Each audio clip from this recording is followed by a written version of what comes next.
नमस्कार मित्रांनो, मागच्या भागामध्ये आपण प्रसामान्य संभवक्रामध्ये दिलेल्या गुणांकापेक्षा जास्त गुण मिळवणाऱ्या विद्यार्थ्यांची संख्या कशी काढायची, त्याचप्रमाणे दिलेल्या प्राप्तांकाच्या पेक्षा कमी गुण मिळवणाऱ्या विद्यार्थ्यांची संख्या कशी काढायची हे बघितलं होतं.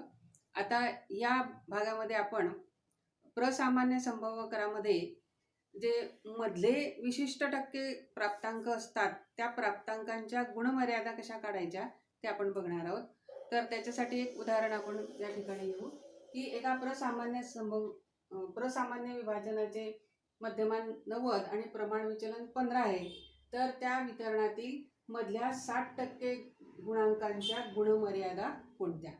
आता मधल्या 60% गुणांच्या गुणमर्यादा, तर आपल्याला माहिती आहे की प्रसामान्य संभवक्रामध्ये हा जो प्रसामान्य संभवक्राचा शिखरबिंदूतून टाकलेला जो एक अक्षावरचा लंब असतो त्याला ऑर्डिनेट म्हणतात. या ऑर्डिनेटमुळे या वक्राचे दोन समान भाग होतात, म्हणजे हा वक्र सममित असतो आणि त्याच्या या ऑर्डिनेटच्या उजव्या भागाला 50% प्राप्तांक असतात आणि डाव्या भागाला 50% प्राप्तांक असतात.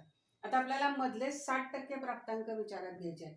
म्हणजे हा जो ऑर्डिनेट आहे ह्याच्या उजव्या बाजूला 30% प्राप्तांक आणि डाव्या बाजूला 30% प्राप्तांक असं या ठिकाणी विचारात आपल्याला घ्यावं लागेल. समजा आपण इथे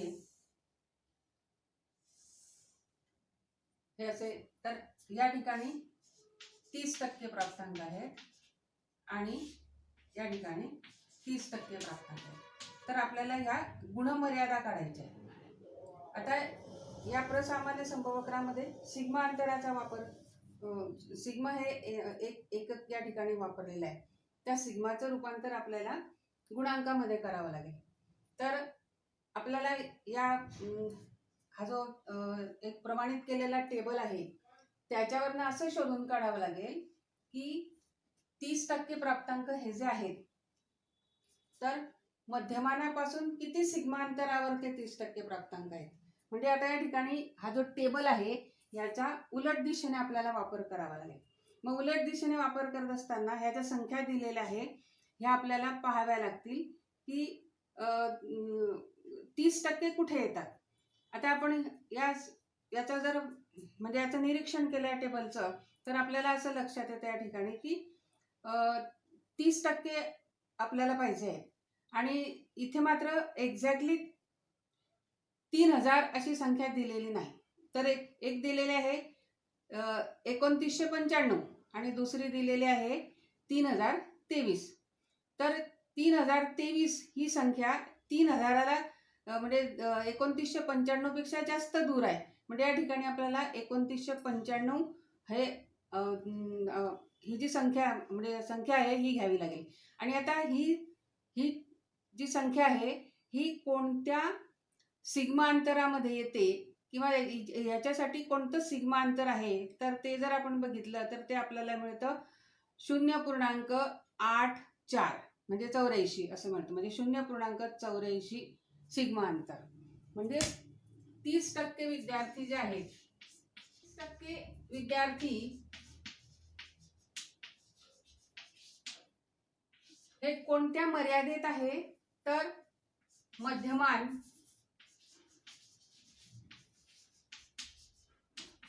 ते 0.84 सिग्मा. आता हे जे 30% विद्यार्थी हे मध्यमान ते 0.84 सिग्मा अंतरामध्ये आहेत. आता ह्या मध्यमानाच्या डाव्या बाजूचे जे 30% आहेत ते किती कोणत्या मर्यादेत येतील तर मध्यमान ते ऋण 0.84 सिग्मा अंतरात येतील. म्हणजे हे जे बिंदू आहे हे आपण सिग्मा मध्ये जर लिहिले तर हा बिंदू येईल 0.84 सिग्मा आणि हा डाव्या बाजूचा येईल ऋण 0.84 सिग्मा असे ते येतील. आता हे सिग्मा अंतर आपल्याला माहित झालेलं आहे. आपल्याला या ठिकाणी प्राप्तांक मालिकेतील म्हणजे गुणांक कोणता ते शोधून काढावं लागेल. मग सिग्मा अंतर काढण्याचं जे सूत्र आहे ते आपल्याला या ठिकाणी वापरावं लागेल. मग आपण समजा विशिष्ट गुणांकाचं म्हणजे x असा एक गुणांक घेतला तर x चे सिग्मा अंतर आपण कसं काढतो, तर x वजा m भागिले प्रमाण विचलन, म्हणजे ते सिग्मा म्हणा किंवा SD म्हणा. तर या ठिकाणी आपल्याला सिग्मा अंतर माहिती आहे, मात्र हा जो प्राप्तांक आहे तो माहित नाही. मग आपण या सूत्रामध्ये किमती टाकू तर आपल्याला मिळेल 0.84 बरोबर x वजा m. आता याचं मध्यमान आहे 90 आणि प्रमाण विचलन आहे 15.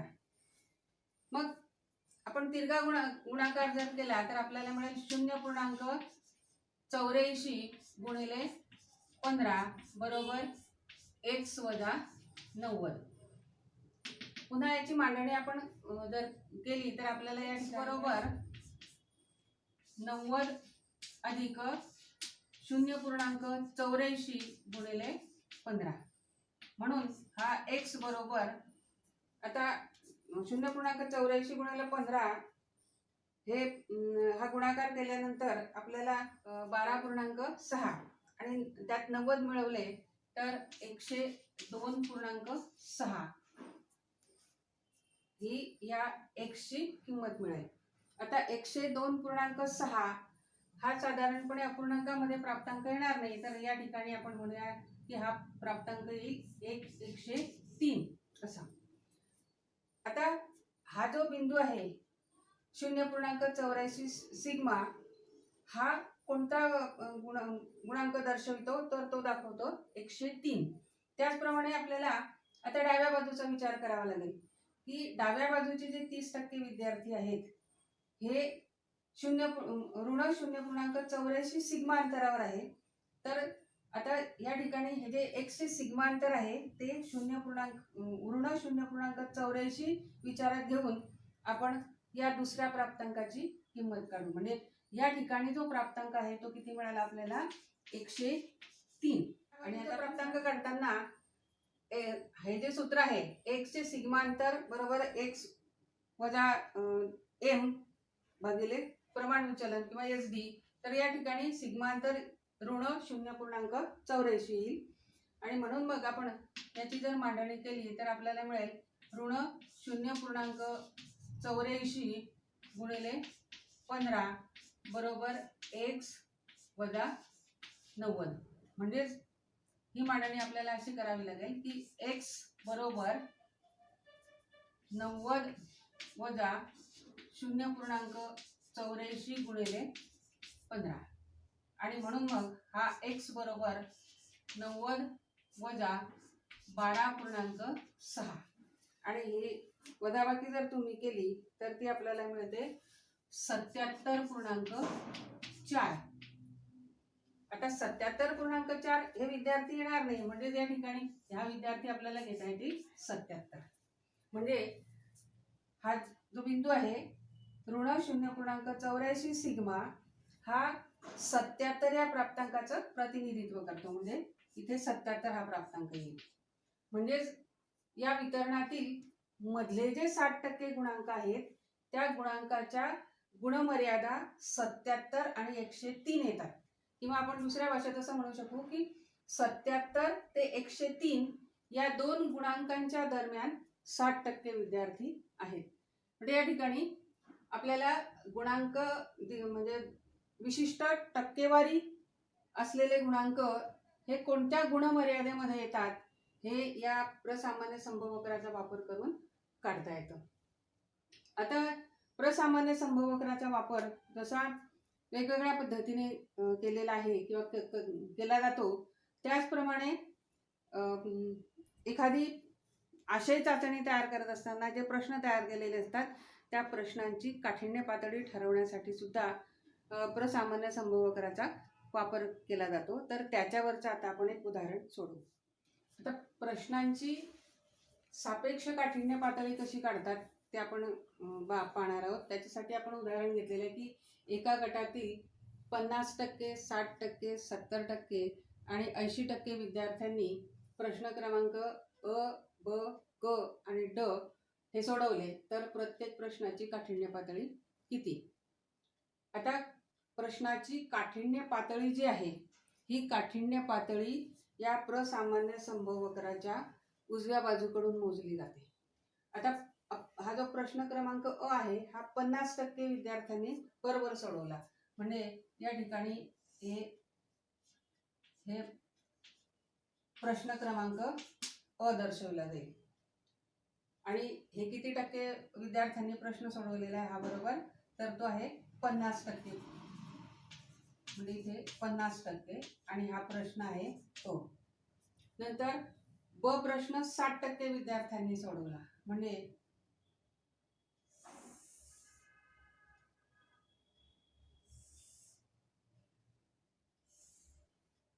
तर ब ची जी काठिण्य पातळी आहे त्याच्यासाठी हा विस्तार आपल्याला लक्षात घ्यावा लागेल. हे 60% हा प्रश्न आहे ब. त्याच्यानंतर प्रश्न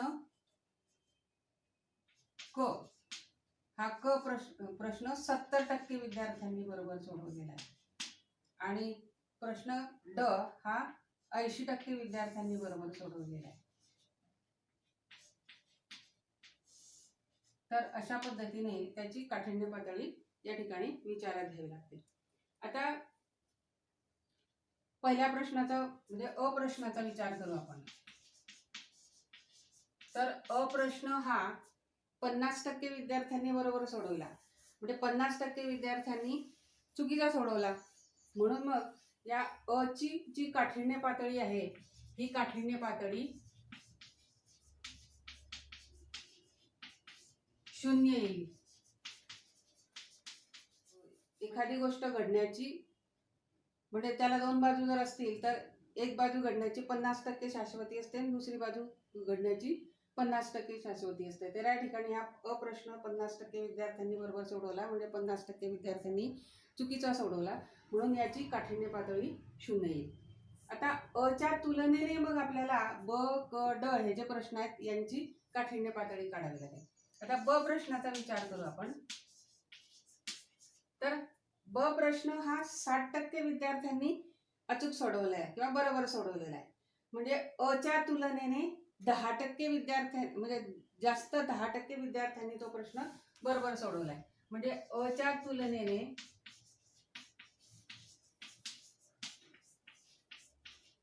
10% अधिक विद्यार्थ्यांनी तो सोडवलेला आहे. 10% जास्त विद्यार्थ्यांनी तो सोडवला. आता हे जे आहे हे 10%, मग या हे जे 0 आहे किंवा हा जो बिंदू आहे हा 0 म्हणू आपण किंवा तो मध्यमानाचा केंद्रीय प्रवृत्तीचा बिंदू आहे.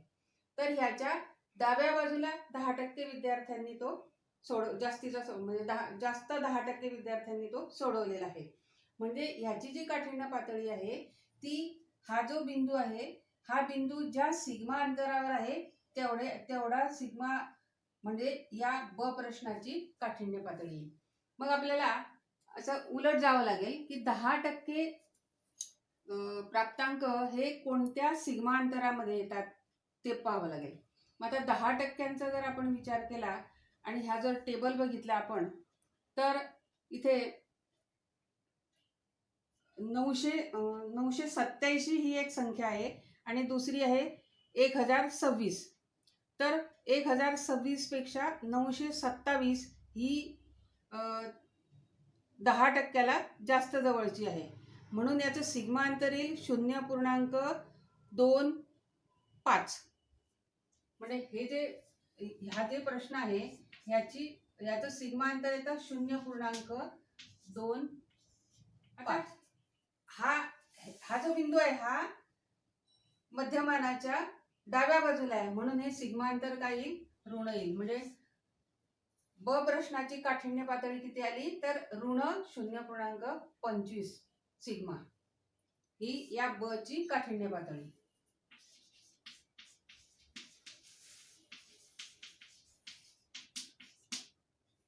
आता क प्रश्न विचारात घेऊ. आता क प्रश्न अच्या तुलनेने 20% विद्यार्थ्यांनी 20% जास्त विद्यार्थ्यांनी सोडवला. म्हणून मग ह्याची जी काठिण्य पातळी आहे तर या मध्यमानापासून 20% जे आहेत त्याची या ठिकाणी आपल्याला मर्यादा काढावी लागेल. तर ती टेबलचा वापर करून 20% जे प्राप्तांक आहेत ते कोणत्या मर्यादेत येतात ते आपण बघू. या ठिकाणी 20%, तर इथे आपण जर बघितलं तर 0.52 म्हणजे 0.52 या सिग्मांतरामध्ये 1985 येतात आणि 0.53च्या सिग्मांतरामध्ये 2019 येतात. म्हणजे या ठिकाणी 0.52 हे आपण जर घेतलं तर ते जास्त सोयीस्कर होईल. म्हणून ह्याची जी काठिण्य पातळी आहे क प्रश्नाची ती पुन्हा डाव्या बाजूला असल्यामुळे ती ऋण येईल. म्हणजे 52 सिग्मा अशी त्याची काठिण्य पातळी येईल. त्याचप्रमाणे ड जो प्रश्न आहे हा अ पेक्षा 30% विद्यार्थ्यांनी तो जास्त विद्यार्थ्यांनी म्हणून मग याची जी काठिण्य पातळी आहे ती काढताना आपल्याला डाव्या बाजूचे 30% जे प्राप्तांक किंवा जे विद्यार्थी आहेत ते कोणत्या सिग्मा अंतरावर येतात ते काढावं लागेल. तर 30% आपण आता या ठिकाणी विचार करू. आपण जर इथे पाहिलं तर 2995 म्हणजे 2995 ही जी संख्या आहे ही येते 0.84 सिग्मा अंतरात. म्हणजे याची जी आहे ती येईल ऋण 0.84 सिग्मा ही याची काठिण्य पातळी. म्हणजे अच्या तुलनेने आपण हे जे दुसरे प्रश्न होते यांची काठिण्य पातळी काढली. आता अ पेक्षा जास्त विद्यार्थ्यांनी हे प्रश्न सोडवलेले होते. म्हणजे ब प्रश्न अ पेक्षा 10% जास्त विद्यार्थ्यांनी सोडवले होते. म्हणून त्याची जी काठिण्य पातळी आहे ती 10% या सिग्मा अंतरावरून आपण ती काढली.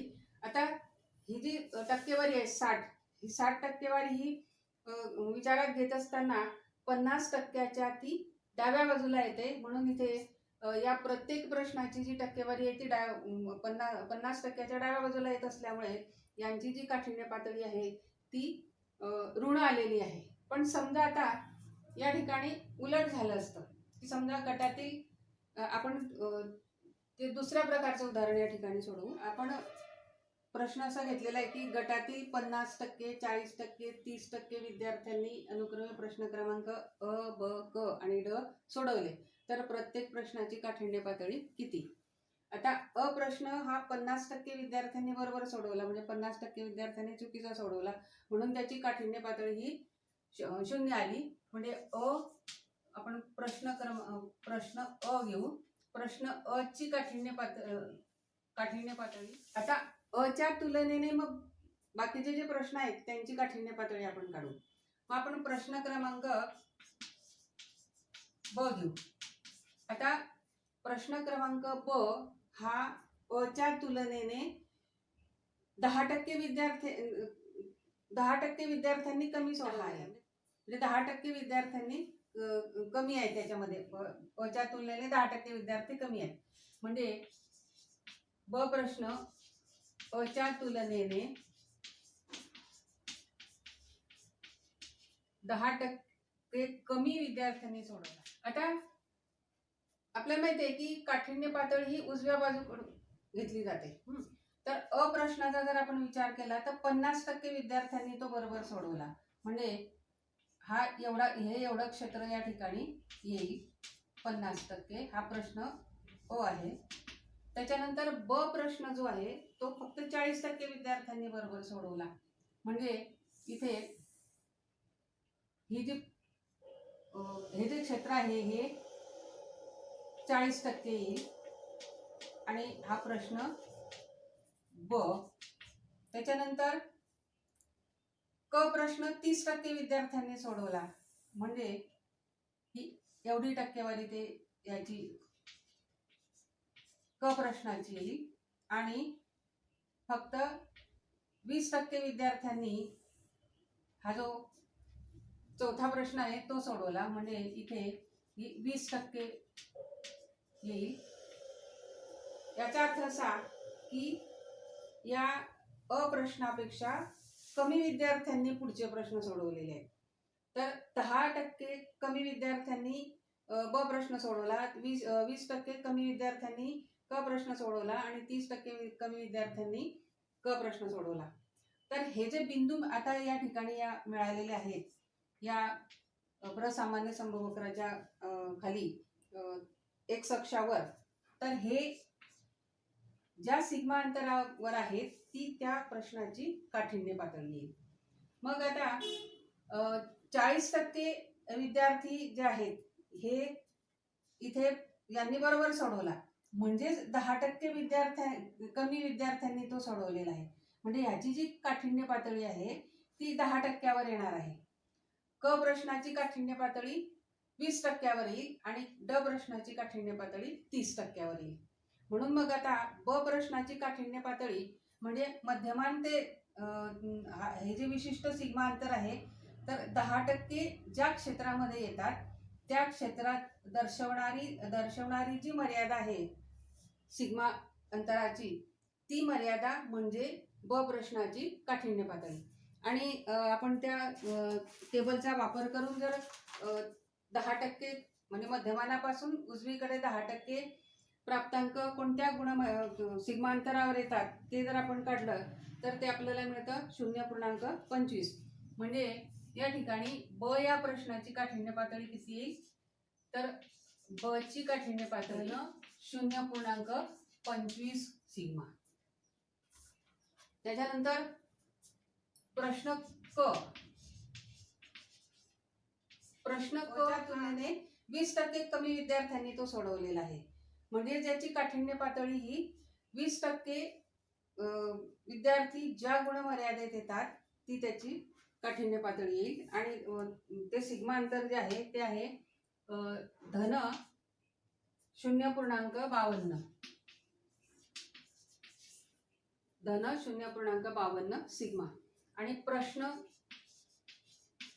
ड ची काठिण्य पातळी ही येईल 30% या अंतरा 30% जेवढे व्यापलेले आहेत त्या अंतरावरती येईल, तर ती येईल धन 0.84 सिग्मा अशी येईल ती.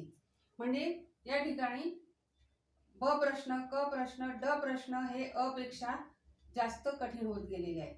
म्हणजे अ प्रश्नापेक्षा ब जास्त कठीण, ब पेक्षा क कठीण, क पेक्षा ड कठीण अशी त्यांची काठिण्य पातळी वाढत गेलेली आहे.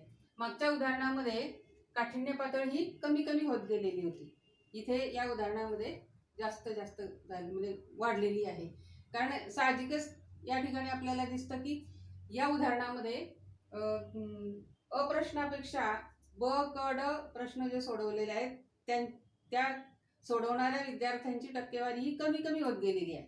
मात्र मागच्या उदाहरणामध्ये 50%पेक्षा जास्त विद्यार्थ्यांनी म्हणजे अचूक सोडवणाऱ्या विद्यार्थ्यांची टक्केवारी ही वाढत गेलेली होती. त्याच्यामुळे त्यांची काठिण्य पातळी ही कमी कमी होत गेलेली आहे. इथे मात्र सोडवणाऱ्या विद्यार्थ्यांची संख्या किंवा टक्केवारी ही कमी कमी होत गेल्यामुळे काठिण्य पातळी ही वाढत गेलेली आहे. तर अशा पद्धतीने प्रसामान्य संभवक्राचे वेगवेगळ्या प्रकाराने उपयोग करता येतात. तर काही उदाहरणांच्या साहाय्याने आपण ते बघितलं. आता पुढच्या भागामध्ये आपण या प्रसामान्य संभवक्राचा उपयोग जी प्रमाण त्रुटी काढण्यासाठी होतो, तर त्या प्रमाण त्रुटीचा आपण विचार करू.